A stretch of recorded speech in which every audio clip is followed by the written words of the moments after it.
Hunter Valley, I think in Australia, right? That's a wine country as well, or Hudson Valley in the US. I don't know, Marlborough Sound, is that a thing? That is something that I only heard about in New Zealand. I'm sorry if I missed Canada. I don't really know what to compare it with in Canada, but I'm sure that you're going to tell me later on. Ladies and gentlemen, Rhine Gorge is famous for many things, but some of them we see already, so I don't really talk about them. You see the two castles, for example, here on the left, yeah? For those of you who are in the panorama lounge, you will see it coming up. Well, we're right passing by it now on the left. The two castles are just two of 40 castles that exist on this stretch. So it's about 40 miles of a stretch, and there are 40 castles. So one castle per mile is what we have in the Rhine Gorge. And this one, these two are called Steinbeck and Lechstein. You see the wall between them. Yeah, it's quite interesting. Well, that there is a wall between the two castles. Actually, there is a legend connected to it. Allegedly, in the 1100s, two brothers built this castle. One of them, Sternberg, one with a white tower, was built by two brothers. And then a fair lady was passing through the area, and two brothers fell in love with her. She chose the younger brother, which made the older brother very angry. So therefore, the two brothers had a big fight between one another. They separated. The younger brother and his new wife moved to an opposite hill, and the two brothers built a wall between one another. So that is why you see the wall in between the two castles. And these are just, well, as I said, two of about 40 castles that can be found on this stretch. Of course, there are legends pretty much connected with all of them. It is as if somebody is sitting in the tourist office here somewhere in the Rhine Gorge and inventing myths and legends about the castles. The truth is that the fortifications that dot the valley actually date from, well, very early in the course of human history around here. So basically, Roman times is when most of the fortifications were erected. So the foundations for most of the fortifications that you are going to see and castles were actually erected in the Roman times. It is the Roman emperors that heavily fortified the Rhine Gorge in order to protect themselves from the incursion of Germanic tribes that lived on the right bank of the Rhine. So basically, on the east bank of the Rhine is where the Germans lived, and the Romans wanted to protect themselves from them.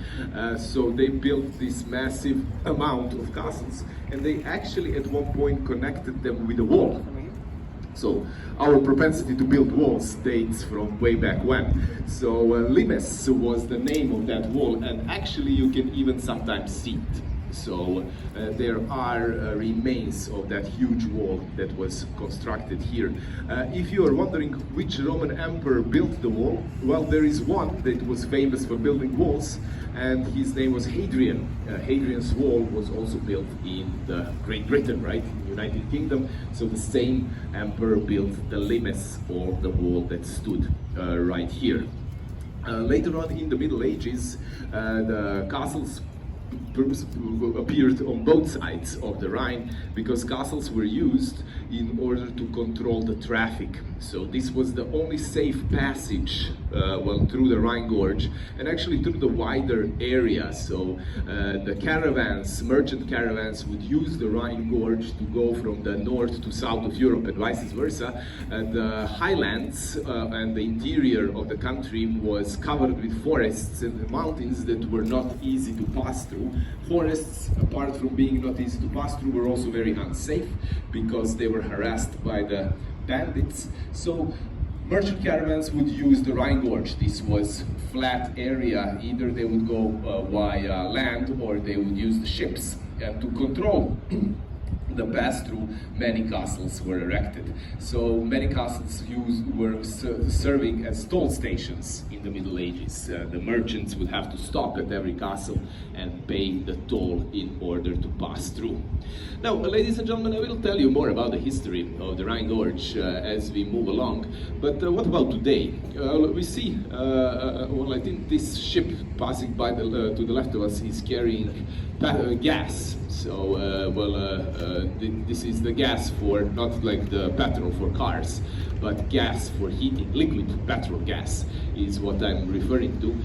This is still a very important commercial waterway. So Rhine is connected with the Danube, and it is connected with the Main, and further on it is connected with the ports on the Atlantic Ocean in Rotterdam, Amsterdam and Antwerp. So essentially Rotterdam is the biggest European port. So big ocean-going ships would come to Rotterdam, they would unload, the load would be carried over to the small river-going vessels, and then those river-going vessels would distribute goods throughout the European continent, some of them sailing here on the Rhine. The same thing would happen vice versa, so the cargo would be loaded in the European cities on the small river-going vessels. They would go up to Rotterdam, and then, they would load the cargo on the big ocean-going vessels and move it further. So Rhine is connecting, apart from that, so Rhine is also connecting one of the economically most prosperous European countries.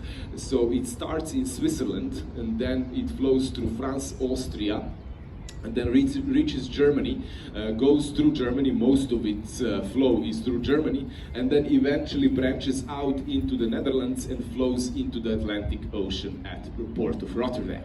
So this is the backbone of the economic prosperity of the European continent. Essentially, these countries at least comprise the backbone of the economic prosperity of Europe. So therefore, Rhine is still very, very important as a commercial waterway.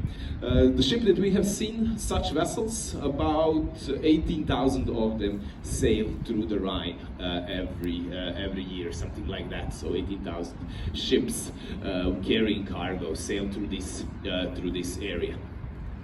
Also, Rhine Gorge is important locally because it attracts a lot of tourists.